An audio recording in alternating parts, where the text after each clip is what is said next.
வணக்கம் நண்பர்களே. இன்று நாம் உங்களுக்கு ஒரு அற்புதமான நாட்டை பற்றி சொல்லப் போகிறோம். ஆனால் இதில் ஒரு திருப்பம் இருக்கிறது. இந்த நாட்டில் ஏராளமான அழகிய கடற்கரைகள் இருந்தாலும் பயணிகள் இங்கு வருவதற்கு அதிக ஆர்வம் காட்டுவதில்லை. இதற்கு பல காரணங்கள் உள்ளன. இந்த நாடு தெற்கு பசிபிக் பெருங்கடலில் அமைந்துள்ளது. சிறு சிறு தீவுகளின் கூட்டத்தால் உருவான இந்த சுதந்திரமான நாடு இயற்கை அழகின் புகலிடமாக இருக்கிறது. எங்கு பார்த்தாலும் கடல் தெரியும் இந்த நாடு உலகின் மிகச் சிறிய நாடுகளில் ஒன்றாக கருதப்படுகிறது. ஆனால் பயணிகள் இங்கு ஏன் அதிகம் வருவதில்லை? இந்த நாடு வரும் நாட்களில் அல்லது வருடங்களில் உலக வரைபடத்திலிருந்து முற்றிலும் மறைந்து போகலாம். ஏன்? இந்த வீடியோவில் அதை பற்றி தெரிந்து கொள்வோம். இந்த வீடியோ மிகவும் சுவாரஸ்யமாக இருக்கும். எனவே எங்கும் தவிர்க்காமல் முழுமையாக பாருங்கள். அப்போதுதான் எல்லாம் தெளிவாக புரியும். இது போன்ற மேலும் சுவாரஸ்யமான வீடியோக்களுக்கு இப்போதே எங்கள் சேனலை சப்ஸ்கிரைப் செய்து பெல் ஐகானை ஆக்டிவேட் செய்யுங்கள். இந்த அற்புதமான நாட்டின் பெயர் டுவாலு. இது தெற்கு மத்திய பசிபிக் பெருங்கடலில் ஹவாய் மற்றும் ஆஸ்திரேலியா நாடுகளுக்கு இடையில் அமைந்துள்ளது. டுவாலு 9 சிறிய தீவுகளால் ஆன நாடு. இதன் மொத்த பரப்பளவு வெறும் 26 சதுர கிலோமீட்டர்கள் மட்டுமே. மீதி பகுதி கடலில் மூழ்கியிருக்கிறது. இவ்வளவு சிறிய பரப்பளவு என்பதால் வேடிக்கையாக நடந்தே சில மணி நேரத்தில் இந்த நாட்டை முழுவதுமாக சுற்றி பார்க்கலாம். இந்த சிறிய பரப்பளவால் டுவாலு உலகின் 10வது மிகச் சிறிய நாடாக பெயர் பெற்றுள்ளது. இங்கு வசிக்கும் மக்கள் தொகை சுமார் 12,000 பேர் மட்டுமே. அதாவது நம் நாட்டில் ஒரு சிறிய கிராமத்தின் மக்கள் தொகைக்கு சமமானது. மக்கள் தொகையை பொறுத்தவரை இது உலகின் 2வது மிகச் சிறிய நாடு. ஆனால் மக்கள் தொகையில் மிகச் சிறிய நாடு எது? அது வாடிகன் நகரம். இதன் மக்கள் தொகை 1000க்கும் குறைவு. டுவாலு 1878இல் பிரிட்டிஷ் ஆட்சியிலிருந்து சுதந்திரம் பெற்றது. அதற்கு முன்பு இதை எல்லிஸ் தீவுகள் என்று அழைத்தார்கள். ஏனெனில் இது எல்லிஸ் தீவுகளின் ஒரு பகுதியாக இருந்தது. 1878இல் இது சுதந்திர நாடாக உருவானது. இந்த நாட்டுக்கு தனியாக நாணயம் இல்லை. அவர்கள் ஆஸ்திரேலிய டாலரை நாணயமாக பயன்படுத்துகிறார்கள். உலகில் மிக குறைவாக பயணிகள் வரும் நாடுகளில் டுவாலு ஒன்றாகும். ஒரு வருடத்துக்கு சுமார் 2000 பயணிகள் மட்டுமே இங்கு வருகிறார்கள். இருந்தாலும் இந்த நாடு பார்க்க மிகவும் அழகாக இருக்கிறது. கடலில் எரிமலை வெடிப்பால் உருவான இந்த தீவுகளை பவளப்பாறைகள், கோரல் அடால்ஸ் என்று அழைக்கிறார்கள். உலகில் வெறும் 4 நாடுகள் மட்டுமே இத்தகைய தீவுகளால் உருவாகியுள்ளன. அதில் டுவாலு ஒன்று. அதனால் இங்கு இயற்கை அழகு அசாதாரணமாக இருக்கிறது. கடல் மட்டத்துக்கு மிகவும் குறைவான உயரத்தில் இருப்பதால் எங்கு பார்த்தாலும் அழகிய கடற்கரைகள் தெரிகின்றன. மென்மையான மணல், அமைதியான கடலுடன் இந்த கடற்கரைகள் பார்க்க மிகவும் இனிமையாக இருக்கின்றன.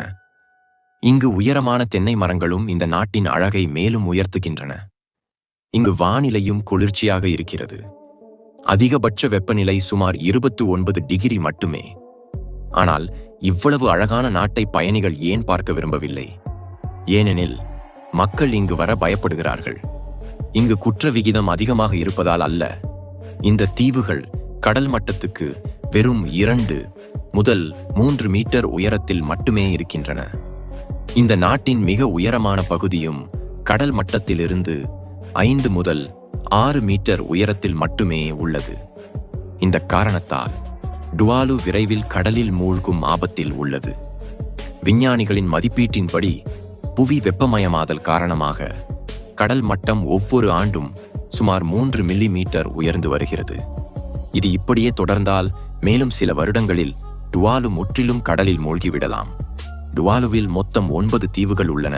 அதில் 2 ஏற்கனவே மிக குறைவான உயரத்தில் இருப்பதால் கடல் அலைகளின் தாக்குதலுக்கு அரிப்புக்கு உள்ளாகின்றன. விரைவில் இந்த தீவுகள் முற்றிலும் மூழ்கிவிடலாம். புயல்கள் வரும்போது இந்த நாட்டு மக்கள் பல சிரமங்களை எதிர்கொள்கிறார்கள். இதனால் தான் பயணிகளும் இங்கு வர பயப்படுகிறார்கள். இருந்தாலும் டுவாலு நாட்டின் அழகு பற்றி தெரிந்தால் யாருக்குமே ஒருமுறை இங்கு வந்து பார்க்க வேண்டும் என்று தோன்றும். இப்போது டுவாலுவில் உள்ள சில சிறந்த பயண தலங்களை பற்றி தெரிந்து கொள்வோம். முதலில் நீங்கள் வயாகு கிராமத்தை பார்க்க வேண்டும். இது அழகிய ஏரிகள் மற்றும் கடற்கரைகளுக்கு புகழ் பெற்றது. இங்கு ஆடம்பரமான ரிசார்ட்டுகளும் உள்ளன. இங்கு நீங்கள் விரும்பிய நாட்கள் தங்கி அருகிலுள்ள கடற்கரைகளை எல்லாம் சுற்றி பார்க்கலாம். இங்கு பல நீர் விளையாட்டுகளும் உள்ளன. இவற்றுடன் நீங்கள் மிகவும் மகிழலாம். பிறகு நீங்கள் தாவோ தீவை பார்க்கலாம். இது டுவாலுவின் வடக்கு பகுதியில் உள்ள ஒரு சிறிய தீவு. இங்கு சுமார் 700 மக்கள் வசிக்கின்றனர். இந்த தீவின் கடற்கரைகள் மின்னும் மணலுடன் மிகவும் அற்புதமாக இருக்கின்றன. இங்கு நீங்கள் ஸ்நார்க்கிலிங் செய்யலாம். ஃபுனாஃபுடியில் டேவிட் ட்ரில்ஸ் என்ற ஒரு கிணறு உள்ளது. இங்கு வரும் பயணிகள் இதையும் பார்க்கிறார்கள். ஃபுனாஃபுடி லகூன் என்ற ஏரி நீல நிற நீருடன் மிகவும் அழகாக இருக்கிறது. இங்கு நீர் விளையாட்டுகளுடன் நீங்கள் அற்புதமாக மகிழலாம். ஃபுனாஃபுடிக்கு அருகில் ஃபுனாஃபுடி மரைன் கன்சர்வேஷன் பகுதி உள்ளது. இங்கு நீங்கள் அரிய கடல் ஆமைகள், வண்ணமயமான மீன்கள் மற்றும் ஆல் சிப்பிகளை பார்க்கலாம். இந்த பகுதியில் சிறு சிறு தீவுகள் உள்ளன. இவை கடல் பறவைகளுக்கு கூடு கட்ட உதவுகின்றன. இவற்றையும் நீங்கள் பார்க்கலாம். டுவாலுவில் உள்ள டியோனி தேவாலயம் மற்றொரு பிரபலமான பயணத்தலம்.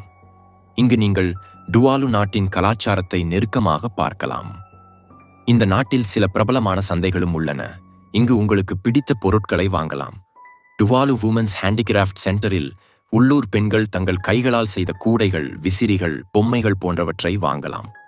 இந்த மையத்தில் உள்ளூர் மக்களுடன் பேசி அவர்களின் கலாச்சாரத்தை பற்றி தெரிந்து கொள்ள இது ஒரு அற்புதமான இடம். டுவாலு ஒரு சிறிய நாடாக இருந்தாலும் இதில் பார்க்க வேண்டிய பல இடங்கள் உள்ளன.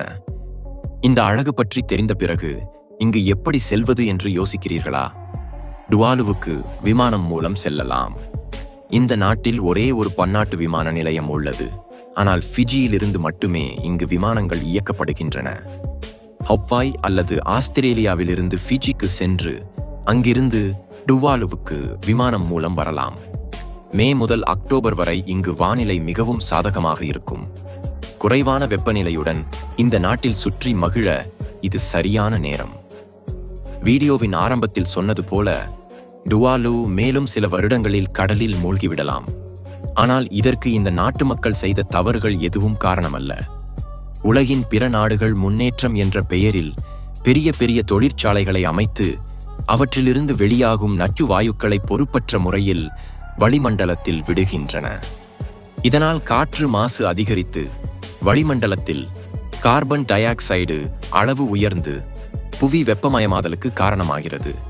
இதனால் துருவ பகுதிகளில் பனியாக சேமிக்கப்பட்ட நீர் உருகி கடலில் கலக்கிறது. இவ்வாறு கடல் மட்டம் உயர்வதால் டுவாலு போன்ற குறைவான உயரத்தில் உள்ள நாடுகளுடன் உலகின் பிற முன்னேறிய நகரங்களில் கடற்கரையில் உள்ள குறைவான உயரப் பகுதிகளும் மூழ்கும் ஆபத்தில் உள்ளன. இதுதான் இன்றைய வீடியோ. இந்த வீடியோ உங்களுக்கு பிடித்திருந்தால் உடனே லைக் செய்து உங்கள் நண்பர்கள் மற்றும் குடும்பத்தினருடன் பகிர்ந்து கொள்ளுங்கள். டுவாலு நாட்டில் உங்களுக்கு மிகவும் பிடித்த இடம் எது என்று கமெண்டில் சொல்லுங்கள். இது போன்ற மேலும் சுவாரஸ்யமான வீடியோக்களுக்கு இப்போதே எங்கள் சேனலை சப்ஸ்கிரைப் செய்து பெல் ஐகானை ஆக்டிவேட் செய்யுங்கள். பார்த்ததற்கு நன்றி. லைக் செய்து பகிர்ந்து கொள்ளுங்கள்.